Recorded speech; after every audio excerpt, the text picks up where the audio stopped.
Sang Sabda telah menjadi manusia dan tinggal di antara kita. Para sahabat Sabda Hidup yang terkasih, jumpa kembali bersama saya, Frater Jimmy, calon imam Kuskupan Palangkaraya. Dalam permenungan hari ini, Sabtu 19 September 2020, dalam pekan biasa yang ke-24. Permenungan kita pada hari ini diambil dari Injil Lukas bab 8 ayat 4 sampai ayat yang ke-15.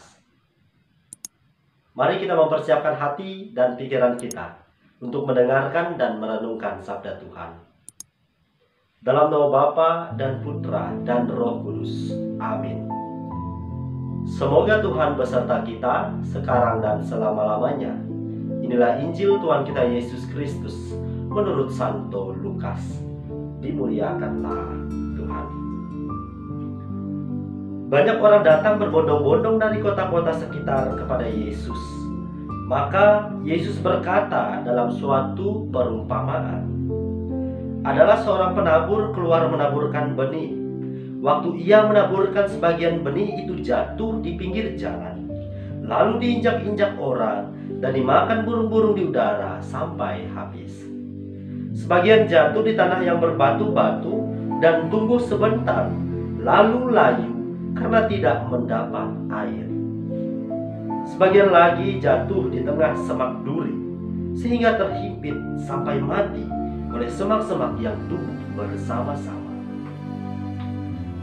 Dan sebagian jatuh di tanah yang baik, lalu tumbuh dan berbuah 100 kali lipat. Sesudah itu Yesus berseru, "Barang siapa mempunyai telinga untuk mendengar, hendaklah mendengar." Para murid menanyakan kepada Yesus maksud perumpamaan itu. Yesus menjawab, "Kalian diberi kurnia mengetahui rahasia kerajaan Allah, tetapi hal itu diwartakan kepada orang lain dalam perumpamaan, supaya sekalipun memandang mereka tidak melihat, dan sekalipun mendengar mereka tidak mengerti." Inilah arti perumpamaan itu. Benih itu ialah sabda Allah.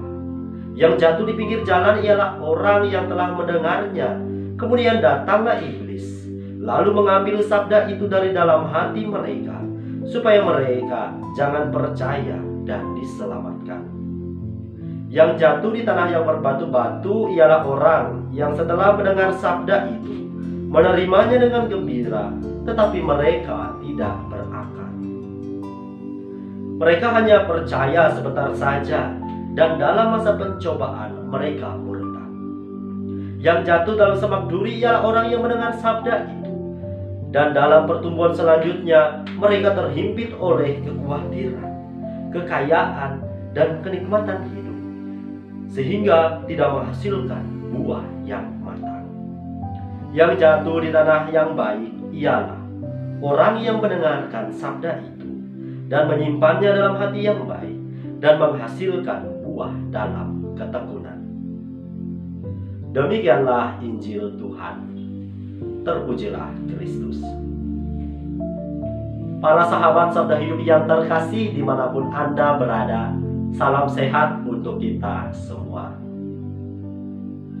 Melalui bacaan Injil yang barusan saja kita dengar dan akan kita refleksikan bersama, kita melihat di sana Yesus berbicara melalui perumpamaan, yakni tentang kisah seorang penabur, di mana di sana digambarkan beberapa jenis tanah atau tempat benih ini jatuh. Ada yang jatuh di pinggir jalan, lalu diinjak-injak orang dan dimakan burung-burung di udara sampai habis. Lalu juga dikatakan ada yang jatuh di tempat yang berbatu-batu. Benih ini sempat tumbuh sebentar, lalu layu karena tidak mendapatkan air. Lalu juga disebutkan di sana, benih ini ternyata juga ada yang jatuh di semak duri. Sehingga ketika benih ini tumbuh, ia pun terhimpit oleh semak duri ini, kemudian menjadi mati. Lalu yang paling utama ialah bahwa benih ini jatuh di tanah yang baik, tanah yang subur. Kemudian benih ini tumbuh subur sehingga menghasilkan buah 100 kali lipat. Perumpamaan ini digambarkan Yesus dijelaskan dengan sangat rinci bahwa perumpamaan ini merupakan gambaran orang-orang yang menerima sabda Allah. Benih ini tidak lain ialah sabda Allah yang ditaburkan dalam hati setiap manusia. Setiap dari kita telah ditaburkan benih ini. Akan tetapi saya mengajak kita merefleksikan, belum tentu benih ini tumbuh subur dan menghasilkan buah dalam diri kita. Apabila yang pertama, hati kita layaknya tempat yang berbatu-batu, tempat yang penuh dengan semak duri. Para sahabat sabda hidup yang terkasih, maka melalui bacaan Injil suci pada hari ini kita semua diajak untuk berani melihat, menelisik keadaan hati kita. Apakah hati kita sungguh menjadi lahan yang subur? Apakah benih yang telah ditaburkan dalam diri kita ini sudah menghasilkan buah yang berlipat-lipat kali jumlahnya? Para sahabat sabda hidup yang terkasih, saya yakin dan percaya bahwa dalam perjalanan hidup kita setiap hari, tidak selamanya kita hadir menjadi tempat dan lahan yang subur. Ada saatnya kita layaknya lahan yang kering, dan kita membutuhkan air yang lebih banyak. Saat hati kita kering, di mana kita mencari sumber air ini? Tidak lain, jawabannya ialah Yesus, satu-satunya sumber air kehidupan yang kekal. Bahwa barang siapa menimba air dari sumber ini, ia tidak akan pernah merasa berkekurangan, merasa kehausan, dahaganya akan dipuaskan. Rasul Paulus dalam bacaan pertama pada hari ini menjelaskan dengan sangat indah di sana bahwa jika benih tidak mati, ia tidak akan menghasilkan buah yang melimpah. Saya ingin bercerita sedikit pengalaman saya sebagai seorang anak petani yang setiap tahun orang tua saya rutin berladang. Di sana saya mengamati bahwa benih yang dipilih tentu benih yang terbaik. Proses benih untuk dapat menjadi benih yang terbaik ternyata, sahabat sabda hidup yang terkasih, tidak mudah. Benih ini harus mengalami proses yang namanya pengirikan. Kalau dalam tradisi kami, orang-orang Dayak di sana yang mayoritas berladang padi gunung, ketika panenan ini sudah dipanen, kemudian kita menyortirnya menjadi benih. Proses pengirikannya bukan main sulitnya. Harus mengalami pengirikan melalui kaki, yakni diinjak-injak. Kemudian setelah benih ini mengalami pengirikan, dia harus dijemur di tempat yang sangat panas. Inilah proses yang harus dilewati oleh benih untuk dapat menjadi benih yang terbaik, yang memungkinkan untuk menghasilkan buah yang melimpah. Demikian pun sekiranya gambaran emas menjadi perhiasan yang mahal, ia harus dicari sampai ke batu yang paling dasar oleh para penambang emas. Setelah emas ini didapati, ia harus masuk dalam satu proses yang luar biasa sakitnya, dilebur dalam bara api yang panas, kemudian ditempa dengan cara yang luar biasa.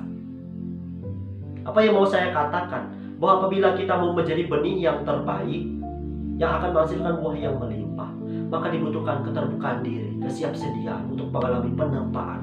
Meskipun mungkin penempaan ini akan melukai diri kita, tetapi disinilah proses yang akan mematangkan, mendewasakan diri kita, sehingga kita sungguh menjadi benih yang berkualitas tinggi. Para sahabat sabda hidup yang terkasih dalam Kristus Tuhan, syarat menjadi benih yang terbaik dalam permenungan saya yang akan saya bagikan, yakni yang pertama, kita harus memiliki sikap yang terbuka.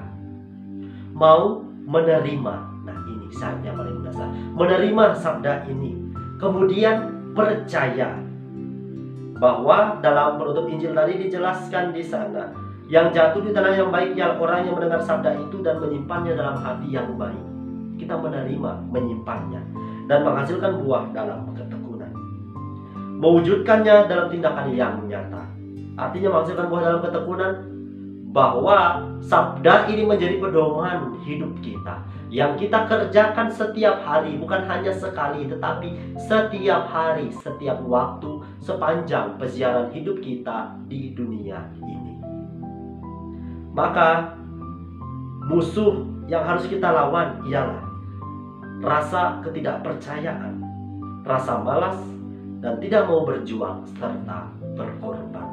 Maka para sahabat sabda hidup yang terkasih, melalui buah-buah permenungan ini, maukah saya, Anda, dan kita semua menjadi pribadi yang terus-menerus mau membuka diri, mengerjakan apa yang Tuhan Allah perintahkan melalui sabdanya yang kita renungkan setiap hari. Sehingga kita tentu berharap kelak kita mampu mengucapkan apa yang menjadi ayat dalam Mazmur tanggapan hari ini. Nazarku kepadamu ya Allah akan kupenuhi, dan kurban syukur akan kupersembahkan kepadamu, sebab engkau telah meluputkan daku dari maut dan menjaga kakiku sehingga tidak tersandung, sehingga aku boleh berjalan di hadapan Allah dalam cahaya kehidupan. Mari kita mempersembahkan, kita mempercayakan hidup kita dalam penyelenggaraan kasih Allah. Selamat beraktivitas. Semoga buah-buah permenungan ini mampu menjadi inspirasi kehidupan iman kita sepanjang hari ini.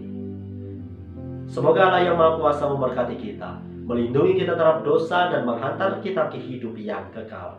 Dalam nama Bapa dan Putra dan Roh Kudus. Amin.